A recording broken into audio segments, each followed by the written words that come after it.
آپ پڑھ کر سنائیں۔ مجھے اس کی مجبوری کا احساس ہو گیا۔ میں نے فوراً اس کی فرمائش پوری کر دی۔ مذکورہ رکیے کی تحریر سے آشنائی کے بعد غلام سرور کے چہرے پر زلزلے کے آثار نمودار ہوئے۔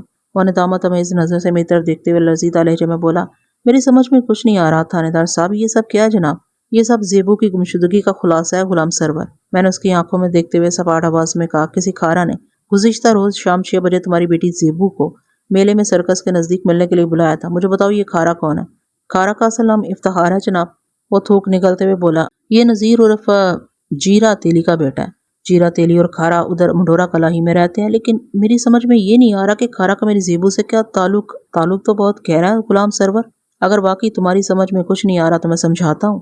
مجھے یہ اندازہ قائم کرنے میں قطعاً کوئی دشواری محسوس نہیں ہوئی کہ وہ ان پڑھ شخص معاملے کی تہہ تک پہنچ چکا تھا، تاہم اس کا دل یہ ماننے کو تیار نہیں تھا کہ زیبو کا کھارا سے کوئی تعلق واسطہ بھی ہو سکتا تھا۔ میں نے نہایت ہی مختصر الفاظ میں اسے اپنے تجزیے سے آگاہ کر دیا۔ لیکن یہ کیسے ہو سکتا ہے تھانے دار صاحب؟ نحیف سی آواز میں بولا، مجھے بالکل یقین نہیں آ رہا۔ غلام سرور، تمہارے یقین کرنے یا نہ کرنے سے حقیقت تو بدل نہیں جائے گی۔ میں نے اس کے کندھے پر ہاتھ رکھتے ہوئے نرم لہجے میں کہا، جو ہونا تھا وہ تو ہو چکا، اب یہ سوچو کہ زیبو کو واپس کیسے لانا ہے۔ ادھر میری بات ختم ہوئی، ادھر اس نے ایک عجیب حرکت کی۔ وہ یکایک زمین پر بیٹھا، پھر میرے پاؤں کو تھام کر منت آمیز لہجے میں بولا، تھانے دار صاحب میری عزت آپ کے ہاتھ میں ہے۔ میں نے جھک کر غلام سرور کو شانوں سے تھام لیا، پھر بزور بازو سے کھڑا کرتے ہوئے حوصلہ بخش لہجے میں کہا، غلام سرور، زیبو میری بیٹی کی طرح ہے۔ بچوں سے غلطی ہو جاتی ہے، وہ نادانی میں غلط قدم اٹھا لیتے ہیں، یہ ان کا جذباتی فیصلہ ہوتا ہے، لیکن بڑوں کا فرض بنتا ہے کہ وہ چھوٹوں کی کوتاہیوں کو ٹھیک کریں۔ ہم بڑے ہیں، ہمیں اپنے بچوں کی اصلاح کرنا ہے۔ فرد ندامت سے اس کی آنکھوں سے آنسو جاری ہو گئے۔ وہ ممنونیت سے لبریز آواز میں بولا، تھانے دار صاحب، اگر آپ میری بیٹی کو عزت و آبرو کے ساتھ ڈھونڈ کر صحیح و سلامت واپس لے آئیں تو میں زندگی بھر آپ کا احسان مند رہوں گا۔ مجھے انسانوں کی عزت و آبرو کی حفاظت کرنا آتا ہے۔ تو مطمئن ہو جاؤ، تمہاری عزت میری عزت ہے۔ آپ بہت عظیم ہے تھانے دار صاحب، اللہ میری باقی عمر بھی آپ کو دے دے۔ غلام سرور، میں نے اس کے منو بوجھ تلے دبے ضعف زدہ کندھے کو تشفی بھرے انداز میں تھپ تھپاتے ہوئے مستحکم لہجے میں کہا، عظیم صرف اللہ کی ذات پاک ہے اور ساری تعریفیں اسی پر جچتی ہیں۔ عزت و ذلت دینے کا اختیار اسی مالک کے پاس ہے، میں تو اس کا ایک ادنا سا بندہ ہوں اور اپنی بساط پر کوشش میں لگا رہتا ہوں اور کامیابی یا ناکامیابی اسی پر چھوڑ دیتا ہوں۔ اگر میرے مالک کو منظور ہوا تو زیبو بہت جلد صحیح و سلامت تمہارے سامنے ہوگی۔ اللہ آپ کی زبان مبارک کرے تھانے دار صاحب۔ اس وقت ہم دونوں کے سوا اس کمرے میں اور کوئی بندہ بشر موجود نہیں تھا، اور یہ اچھا ہی تھا، ورنہ میں نے اس کیس کو حل کرنے کے لیے زیبو کے اٹیچی کیس سے جو ہم سراغ ڈھونڈ نکالا، وہ کسی تفتیش اور تحقیق کے مرحلے سے گزرے بغیر ہی کسی سنسنی خیز انکشاف کے مانند جنگل کی آگ کی طرح منڈورا کلا کے قربہ جوار میں پھیل جاتا، جس کے نتیجے میں مجھے کار سرکار کے حوالے سے مختلف نوع کی دقت اور دشواری کا سامنا کرنا پڑتا۔ اسی خدشے کے پیش نظر میں نے کہا، غلام سرور، یہ راز صرف ہم دونوں کے بیچ رہنا چاہیے کہ کھارا اور زیبو کے حوالے سے مجھے کوئی رکا ملا تھا۔ جب تک میں تم سے نہ کہوں تو متصر تحریر والے اس پرچے کا ذکر کسی سے نہیں کرو گے، میری بات سمجھ رہے ہو نا؟ جی جی سرکار، آپ مجھ پر بھروسہ کر سکتے ہیں۔ میں نے اس رکے کو طے کر کے اپنی جیب میں رکھا۔ میں نے تمہارے ذمہ ایک کام لگایا تھا، اس سلسلے میں تم نے کچھ کیا؟ کون سا کام تھانے دار صاحب؟ وہ الجھن زدہ نظر سے مجھے تکنے لگا۔ وہ جو میں نے تم سے کہا تھا کہ میں رفعت اور فریدہ کا انٹرویو کرنا چاہتا ہوں۔ میں نے اسے یاد دلایا، کیا تم نے اس کا کوئی بندوبست کیا؟ جی، میں نے ان دونوں کے گھر والوں سے بات کی ہے، لیکن ایک مسئلہ ہے۔ وہ متذبذب انداز میں رکا تو میں نے پوچھا، کون سا مسئلہ؟ میں نے رفعت کے باپ وزیر علی اور فریدہ کے باپ حکیم بسم اللہ کو آپ کے بارے میں بتایا تھا۔ وہ وضاحت کرتے ہوئے بولا، اس سلسلے میں حکیم بسم اللہ نے ایک درخواست کی ہے۔ کیسی درخواست؟ میں نے چونک کر اس کی طرف دیکھا۔ حکیم بسم اللہ کا کہنا یہ ہے کہ لڑکیوں کو تھانے بلا کر تفتیش کرنا مناسب نہیں۔ غلام سرور نے منت ریز لہجے میں بتایا، یہ عزتدار لوگ ہیں، جو بھی سنے گا کہ ان کی بیٹیوں کو تھانے میں بلایا گیا، وہ اپنے ذہن کے مطابق 100 باتیں بنائے گا۔ تھانے دار صاحب سمجھدار آدمی ہیں، اگر وہ والدین کی مجبوریوں کا احساس کریں تو پچھ پرتیت کا یہ سلسلہ حکیم بسم اللہ کے گھر پر رکھا جا سکتا ہے۔ غلام سرور کی بات میں وزن تھا۔ میں نے پوچھا، کیا یہ تجویز حکیم صاحب نے دی ہے؟ جی سرکار، اس نے اس بات میں گردن ہلائی۔ میں نے استفسار کیا کہ رفعت کا باپ وزیر علی اس تجویز سے متفق ہے؟ 16 نے متفق ہے جناب، اس نے مضبوط لہجے میں جواب دیا، اور رفعت کا شوہر مشتاق محمد بھی اس تجویز سے پوری طرح مطمئن ہے۔ پھر غلام سرور نے مجھے بتایا کہ کوٹ کشال سے مشتاق آیا ہوا ہے اور ایک آدھ روز میں وہ رفعت اور 2 سالہ بیٹے کو اپنے ساتھ کوٹ کشال لے جائے گا۔ ان کی شادی کو 3 سال ہوئے تھے۔ ایدو ان کا اکلوتا بیٹا تھا۔ گمشدہ زبیدہ عرف زیبو آخری مرتبہ گزشتہ شام رفعت اور فریدہ کے ساتھ اپنی گلی کے کونے تک آئی تھی، لہٰذا یہ دونوں اس کی تلاش کے سلسلے میں میری خاصی مدد کر سکتی تھی۔ اس لیے میں نے پوچھ گچھ کی غرض سے انہیں تھانے بلانے کی بات کی تھی، لیکن حکیم بسم اللہ نے جو تجویز پیش کی تھی وہ ہر لحاظ سے جائز اور معقول نظر آتی تھی۔ چنانچہ میں نے گہری سنجیدگی سے کہا، غلام سرور، مجھے حکیم بسم اللہ کی یہ تجویز نما فرمائش منظور ہے۔ تم رفعت کو حکیم صاحب کے گھر میں بلا لو، جب تک میں تمہارے گھر کی چھت کی سیر کر لیتا ہوں۔ بہت بہتر سرکار، وہ جلدی سے بولا۔ بات کے اختتام پر وہ الجھن زدہ نظر سے مجھے تکنے لگا۔ میں نے فوراً محسوس کر لیا کہ وہ مجھ سے کچھ کہنا چاہ رہا تھا، لیکن کسی خاص وجہ سے رک گیا تھا۔ اس کے چہرے اور آنکھوں میں ہچکچاہٹ کو میں بڑے واضح انداز میں دیکھ سکتا تھا۔ کیا بات ہے غلام سرور؟ تم کچھ پریشان نظر آ رہے ہو۔ کیا کوئی مسئلہ ہے؟ وہ سرکار، میں کھارا والے معاملے کی وجہ سے ڈر رہا ہوں۔ کیسا ڈر؟ میں نے دریافت کیا۔ آپ اسے تفتیش کے لیے تھانے بلائیں گے یا ادھر گاؤں ہی میں پوچھ تاچھ کریں گے؟ جواب دینے کی بجائے اس نے الٹا مجھ سے سوال کر ڈالا۔ میں اس کے خوف کی تہ میں اتر گیا، پھر تسلیہ میں اس لہجے میں کہا، تمہیں اس حوالے سے ڈرنے یا فکر مند ہونے کی ضرورت نہیں۔ میں جو کچھ بھی کروں گا بہت طریقے سلیقے سے کروں گا۔ میرے کسی عمل سے تمہاری عزت پر کوئی حرف نہیں آئے گا۔ آپ کا بہت بہت شکریہ سرکار۔ وہ دونوں ہاتھ جوڑ کر کھڑا ہو گیا، پھر بھرائی ہوئی آواز میں بولا، میں آپ کے ایک ایک احسان کو زندگی بھر بھلا نہیں سکوں گا۔ میں نے غلام سرور کو روانہ کیا اور کانسٹیبل کو اپنے پاس بلا لیا اور کہا، معشوق علی، کیا تم اس سے پہلے بھی منڈھورا کلاں آئے ہو؟ مذکورہ کانسٹیبل کا نام معشوق علی اور اس کے بھائی کا نام عاشق علی تھا۔ اکثر لوگ ان دونوں بھائیوں کے ناموں پر حیرت کا اظہار کرتے تھے اور بعض اپنی سمجھ بوجھ کے مطابق اظہار رائے بھی کرتے تھے۔ معشوق پستہ قامت اور عاشق دراز قد تھا۔ جی ملک صاحب، معشوق علی نے جواب دیا، میں کئی بار یہاں آ چکا ہوں۔ ٹھیک ہے، میں نے سمجھانے والے انداز میں کہا، میں تھوڑی دیر کے لیے حکیم صاحب کے گھر میں مصروف رہوں گا، اس دوران میں تم نے ایک اہم کام کرنا ہے۔ وہ ہمتن گوش ہو گیا۔ ہوگا ملک صاحب۔ میں نے اسے جیرا تیلی اور اس کے بیٹے افتخار عرف کھارا کے بارے میں خصوصی ہدایات دی اور غلام سرور کی چھت کی جانب بڑھ گیا۔ حکیم صاحب کا اصل نام احمد شجاع تھا، لیکن وہ حکیم بسم اللہ کے نام سے منڈھورا کلا اور گرد و نواح کے تمام گاؤں میں مشہور تھا۔ ملک صاحب، حکیم شجاع نے بسم اللہ کی تکرار سے میرا استقبال کیا، پھر بڑی نرمی سے بولا، ملک صاحب، میں آپ کا شکر گزار ہوں جو آپ نے میری تجویز مان لی۔ اس وقت میں حکیم بسم اللہ کی بیٹھک میں بیٹھا تھا اور وہاں ہم دونوں کے علاوہ غلام سرور بھی موجود تھا۔ میں نے حکیم صاحب کی طرف دیکھتے ہوئے کہا، جناب، آپ کی تجویز جائز اور معقول تھی، لہٰذا اسے رد کرنے کے لیے میرے پاس کوئی جواز نہیں تھا۔ عزت دار لوگ دوسروں کی عزت کا بھی پاس کرتے ہیں۔ بسم اللہ، اللہ بھلا کرے آپ کا۔ میں نے غلام سرور کی طرف دیکھتے ہوئے پوچھا، کیا تم نے رفعت کو بلا لیا ہے؟ رفعت اپنے خاوند کے ساتھ گھر کے اندرونی حصے میں موجود ہے ملک صاحب۔ غلام سرور کی بجائے حکیم بسم اللہ نے جواب دیا، میرا خیال ہے پہلے آپ ان لوگوں کو فارغ کر دیں، فریدہ تو اپنے گھر کی بچی ہے، ایسے آباد میں پوچھ تاچھ کر لیجئے گا۔ میں نے حکیم بسم اللہ کی بات سے اتفاق کرتے ہوئے کہا، ٹھیک ہے، آپ پہلی پارٹی کو میرے پاس بھیج دیں۔ وہ منہ سے ایک لفظ نکالے بغیر بیٹھک سے باہر نکل گیا۔ اگلے ہی لمحے رفعت اور مشتاق محمد میرے سامنے موجود تھے۔ رفعت دلکش سراپا کی مالک ایک خوبصورت عورت تھی۔ اس کی عمر کا اندازہ میں نے 25 کے آس پاس لگایا۔ بھرے بھرے بدن نے اس کے حسن کی زرخیزی میں کئی گنا اضافہ کر دیا تھا۔ اس کی بنسبت مشتاق محمد بس ایویں سا تھا، پہلوے حور میں لنگور، خدا کی قدرت والا محاورہ شاید ایسے ہی جوڑوں کے لیے بنایا گیا۔ مشتاق محمد رفعت کے ساتھ اس طرح چپکا ہوا تھا جیسے اسے ڈر ہو کہ اگر ایک لمحے کے لیے بھی اس کی نگاہ چوکی تو کوئی اس کی منقوہہ کو چرا لے جائے گا۔ حسین و دل نشیں بیویوں کے واجبی شکل و صورت کے مالک شوہروں کو اکثر و بیشتر بڑے کٹھن مراحل سے گزرنا پڑتا ہے۔ اس قسم کے کیسز میں شوہر نہ چاہتے ہوئے بھی بہت زیادہ شکی مزاج ہو جاتا ہے۔ اگر بیوی مسکرا کر کسی مرد سے بات کر لے تو اس کے ذہن میں خطرے کی گھنٹیاں بجنے لگتی ہیں۔ میں نے بغور اس بے میل جوڑے کا جائزہ لیا، پھر مشتاق محمد کی آنکھوں میں دیکھتے ہوئے سوال کیا، ادھر کوٹ کشال میں تمہاری کریانے کی دکان کیسی چل رہی ہے؟ جی اللہ پاک کا شکر ہے، اس نے کھرے لہجے میں جواب دیا۔ میں تمہیں ایک زحمت دینا چاہتا ہوں مشتاق محمد۔ میں کوئی سمجھا نہیں تھانیدار صاحب۔ تم تھوڑی دیر کے لیے ایدو کے پاس چلے جاؤ، میں نے سمجھانے والے انداز میں کہا۔ تم بچے کا خیال رکھو جب تک میں تمہاری بیوی سے سوال جواب کر لیتا ہوں۔ وہ جی، بچہ اندر خیر خیریت سے ہے، اس نے رفعت کی طرف دیکھتے ہوئے مجھ سے کہا۔ میں ادھر ہی بیٹھنا چاہتا ہوں جناب۔ میں مشتاق محمد کے تحفظات یعنی اس کی نفسیاتی مجبوری کو اچھی طرح سمجھ رہا تھا، لیکن اس وقت میں بھی اپنے فرض کے تقاضوں کے سامنے مجبور تھا۔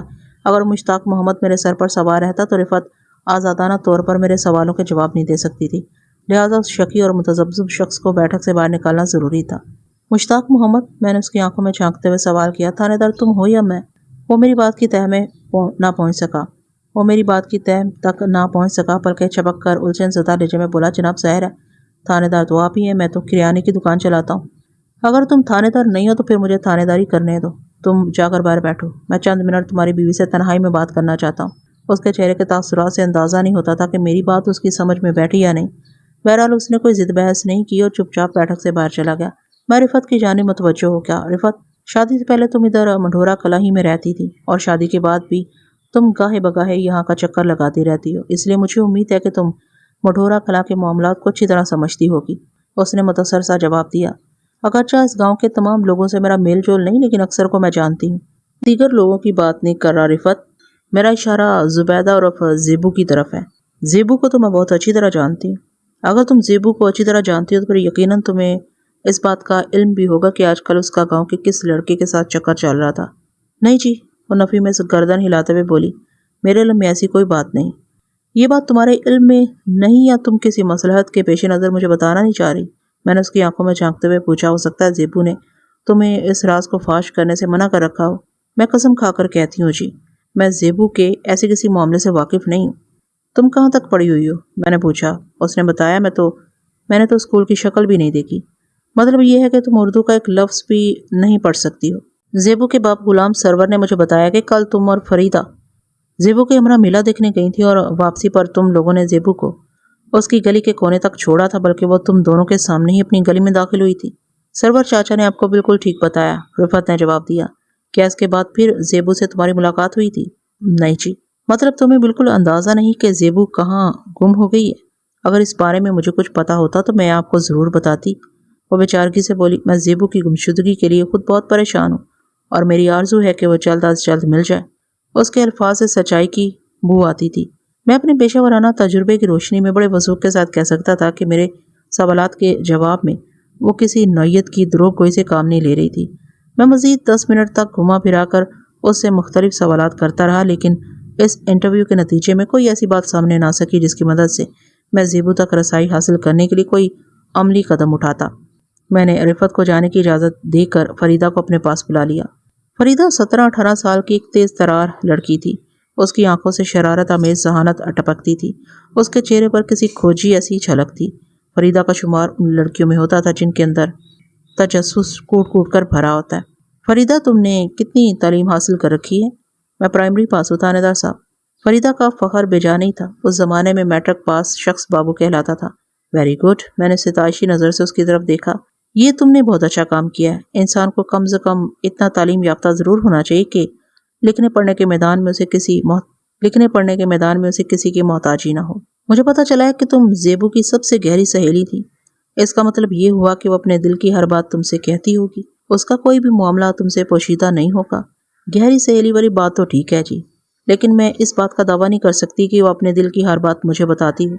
یہ تو تم بڑی عجیب بات کر رہی ہو، میں نے اس کی آنکھوں میں دیکھتے ہوئے کہا۔ جب وہ تمہاری سب سے گہری سہیلی تھی تو پھر یہ کیسے ممکن ہے کہ وہ اپنی خاص باتیں تم سے چھپاتی ہو؟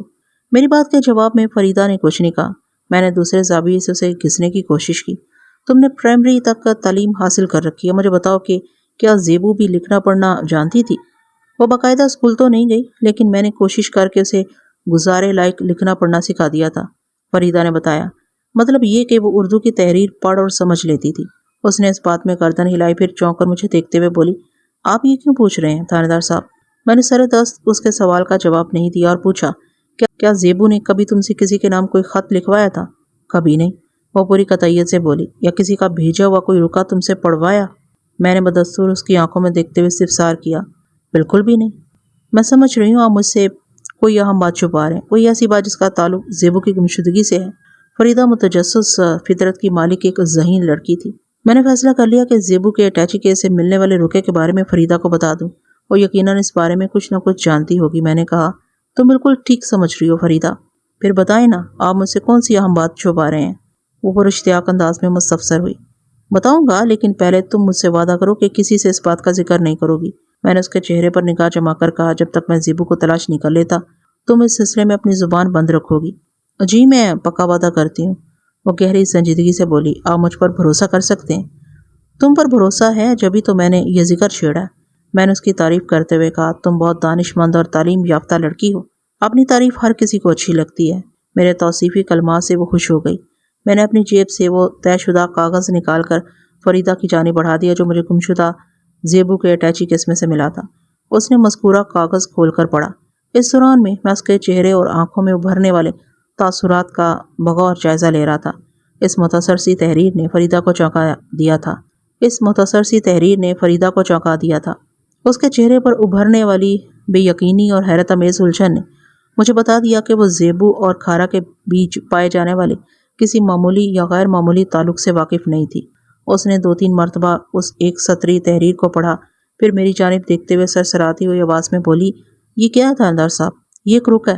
میں نے اس کی آنکھوں میں جھانکتے ہوئے معتدل انداز میں کہا، جو کھارا نے زیبو کو لکھا تھا اور اسے بتایا تھا کہ گزشتہ شام زیبو میلے میں سرکس کے قریب اس سے ملاقات کرے۔ یہ تو میں بھی سمجھ رہی ہوں۔ وہ سر کو اس باتیں جنبش دیتے ہوئے بولی، پھر پوچھا، یہ خط آپ کو کہاں سے ملا؟ زیبو کے کپڑوں والے اٹیچی کیس کے اندر سے۔ ہو وہ ایک گہری سانس خارج کر کے رہ گئی۔ تم زیبو کی ایک رازدار سہیلی ہو، میں نے ایک ایک لفظ پر زور دیتے ہوئے کہا، اور کھارا بھی منڈھورا کلا ہی کا بسنیک ہے۔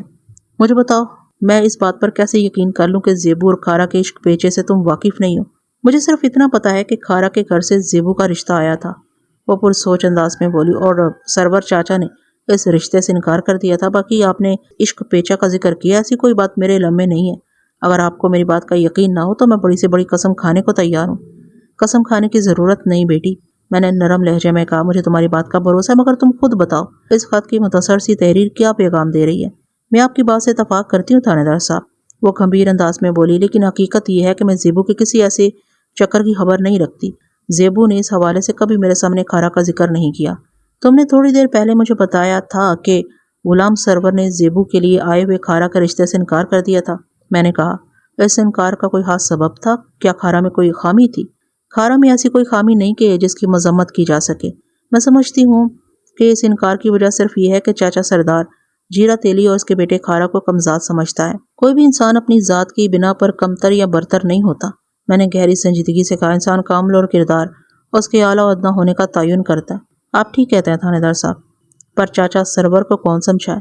اس لم ڈھینگ کو میں چنگی طرح سمجھاؤں گا، میں نے ٹھوس انداز میں کہا، لیکن پہلے میں زیبو کو بازیاب تو کر لوں۔ میلہ دیکھنے جانے والا آئیڈیا زیبو کا تھا نا؟ جی، یہ پروگرام اسی نے بنایا تھا، وہ جلدی سے بولی۔ اس کا مطلب ہے زیبو نے ایک سوچے سمجھے منصوبے کے تحت تم دونوں کو اپنے ساتھ کر لیا تھا، اور واپسی پر بھی وہ تم دونوں کی نظروں کے سامنے ہی اپنی گلی میں داخل ہوئی تھی تاکہ بوقت ضرورت تم لوگ گواہی دے سکو کہ وہ میلے سے تم دونوں کے ساتھ واپس آئی تھی، اور تم لوگوں نے اپنی آنکھوں سے اسے گلی میں داخل ہوتے ہوئے دیکھا تھا۔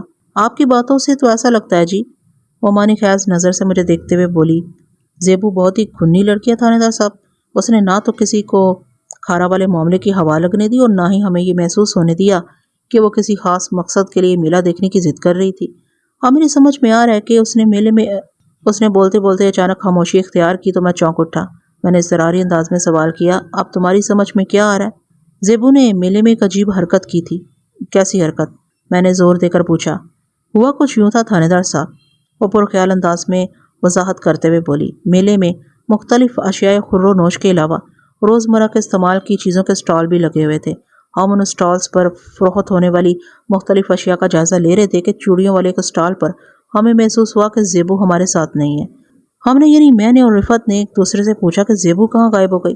ہم دونوں کے پاس اس سوال کا جواب نہیں تھا۔ ہم اس کی تلاش میں ادھر ادھر نگاہیں دوڑا ہی رہے تھے کہ وہ ہمیں سرکس والے تمبو کی طرف سے آتی دکھائی دی۔ قریب پہنچنے پر ہم نے جب اس سے پوچھا کہ وہ کہاں مر گئی تھی تو الٹا اس نے ہم پر چڑھائی کر دی۔ اس کا اصرار اس بات پر تھا کہ ہم اسے اکیلا چھوڑ کر آگے بڑھ گئے تھے۔ ہم اس وقت چوڑیوں والے جس سٹال پر کھڑے تھے، سرکس والے تمبو اس کے عقب میں تھے، یعنی ہم لوگ سرکس کو پیچھے چھوڑ کر یہاں پہنچے تھے۔ میں نے گھور کر اسے دیکھا اور سرزنش بھرے انداز میں کہا، ہم نے تمہیں نہیں چھوڑا بلکہ تم خود ہی ہوشیاری سے پیچھے رہ گئی تھی۔ رفعت نے بھی اسے لتاڑا، تم تو الٹا چور کوتوال کو ڈانٹنے والی بات کر رہی ہو۔ ہمارے انداز سے زیبو گھبرا گئی۔ وہ لکنت زدہ لہجے میں وضاحت کرتے ہوئے بولی، وہ نا مجھے ایک سٹال پر ململ کے دوپٹے نظر آئے تو میں انہیں دیکھنے کے لیے رک گئی تھی۔ جب میں نے نگاہ اٹھائی تو تم دونوں مجھے دکھائی نہیں دی۔ میں نے بڑی مشکل سے تمہیں ڈھونڈا ہے، دیکھ رہی ہو نا میلے میں کتنا رش ہے۔ فریدہ نے مجھے بتایا کہ زیبو کی وضاحت میں اگرچہ کوئی دم نہیں تھا، لیکن اس وقت چونکہ میرے ذہن میں اس حوالے سے شک والی کوئی بات موجود نہیں تھی، لہٰذا میں اس کی بات پر اعتبار کر کے مطمئن ہو گئی تھی۔ مگر اب یہی لگ رہا ہے کہ زیبو نے ہم سے جھوٹ بولا تھا۔ وہ ہماری آنکھوں میں دھول جھونک کر یقیناً کھارا سے ملنے گئی تھی، اور انہوں نے یہ پروگرام بنایا تھا کہ زیبو ہمارے ساتھ میلے سے واپس جائے گی، اور جب ہم اسے اس کی گلی میں داخل کر کے آگے بڑھ جائیں گے تو وہ طے شدہ پروگرام کے مطابق دوبارہ کھارا کے پاس پہنچ جائے گی۔ تھانے دار صاحب، وہ میری آنکھوں میں دیکھتے ہوئے بولی، آپ کا شک بالکل درست ہے۔ مجھے بھی یہی لگتا ہے کہ زیبو اپنی مرضی سے کھارا کے ساتھ کہیں گئی ہے۔ فریدہ، تم ایک ذہین اور عقل مند لڑکی ہو۔ میں نے تعریفی انداز میں اس کی طرف دیکھا اور پوچھا، بڑی ہو کر تم کیا بنو گی؟ کیا میں آپ کو بڑی نہیں لگتی؟ فریدہ کے استفسار سے معصومیت چھلکتی تھی۔ بڑی تو میں تمہیں اس وقت مانوں گا جب تم ان تمام باتوں کو راز رکھو گی جس کی میں نے تمہیں تاکید کی ہے۔ ویسے میرے پوچھنے کا مقصد یہ تھا کہ آگے تمہارا کیا ارادہ ہے؟ تم نے اپنی زندگی کے بارے میں کیا سوچا ہے؟ ابا جی تو مجھے حکیم نہیں بنانا چاہتے ہیں۔ وہ میری بات کو سمجھتے ہوئے بولی، جبکہ ریاض اور فیاض میرے دونوں بڑے بھائیوں کی خواہش ہے کہ جلد از جلد میری شادی کر دی جائے۔ تمہارے ابا جی حکیم بسم اللہ کا ارادہ نہیں کیا اور تمہارے دونوں بھائیوں کی سوچ بھی حاسی معقول ہے۔ میں نے معتدل انداز میں کہا، اس حوالے سے تمہارا کیا ارادہ ہے؟ میرے تو کچھ بھی سمجھ میں نہیں آتا جی، وہ سادگی سے بولی۔ تمہاری سمجھ میں کچھ اس لیے نہیں آتا کہ تم اچھی خاصی سمجھدار ہو، میں نے معنی خیز انداز میں کہا۔ جو لوگ عقل سے پیدل ہوتے ہیں وہی سب سمجھنے کے دعوے کرتے ہیں۔ ویسے تمہارے لیے میرا ایک مشورہ ہے، وہ تیزی سے پلکیں چپکاتے ہوئے بولی۔ کون سا مشورہ جی؟ اگر تمہارے ابا جی اجازت دے تو تم پولیس ڈپارٹمنٹ میں بازمت اختیار کر لو، میں نے اس کی آنکھوں میں دیکھتے ہوئے کہا۔ تمہارے اندر پولیس والوں کی طرح تجزیہ کرنے کی بھرپور صلاحیت موجود ہے، تم اس شعبے میں بہت کامیابی حاصل کر سکتی ہو۔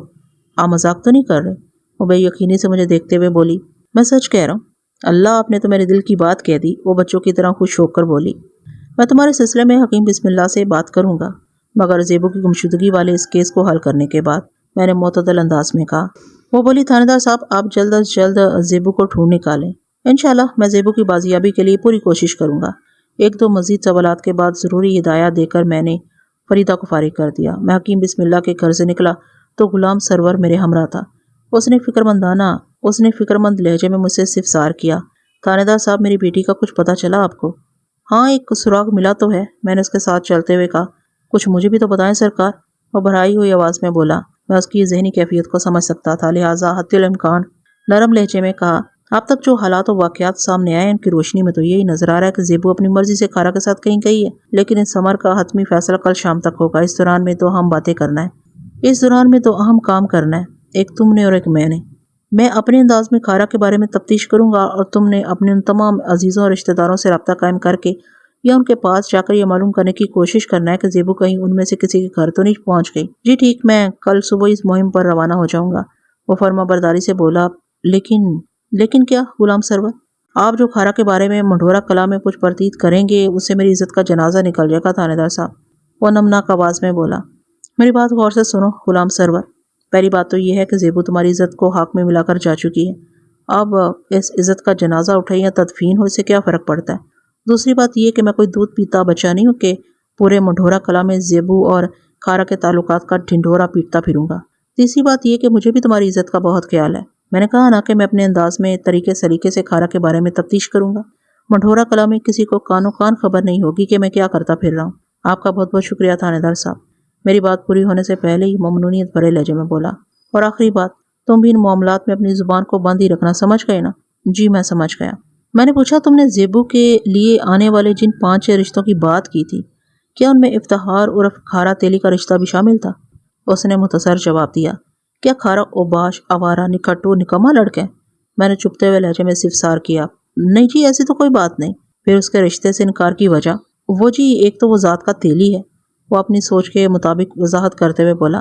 دوسرے اس کا خاندان بہت بڑا ہے، کھارا کے 6 بھائی اور 5 بہنیں، وہ میرے پیار پر پورا نہیں اترتا تھا۔ غلام سرور، تم جس بندے کو گھٹیا ذات اور کم نسل سمجھتے تھے، تمہاری بیٹی نے اسی شخص کا انتخاب کر کے تمہاری آنکھیں کھولنے کا سامان کر دی ہے۔ اب یہ تمہاری مرضی ہے کہ اپنی ذاتی انا کی تسکین کے لیے تم آنکھیں بند کیے خواب خرگوش کے مزے لیتے رہو۔ وہ ہکا بکا مجھے تکتا چلا گیا۔ باتیں کرتے ہوئے ہم تانگے کے قریب پہنچ گئے تھے۔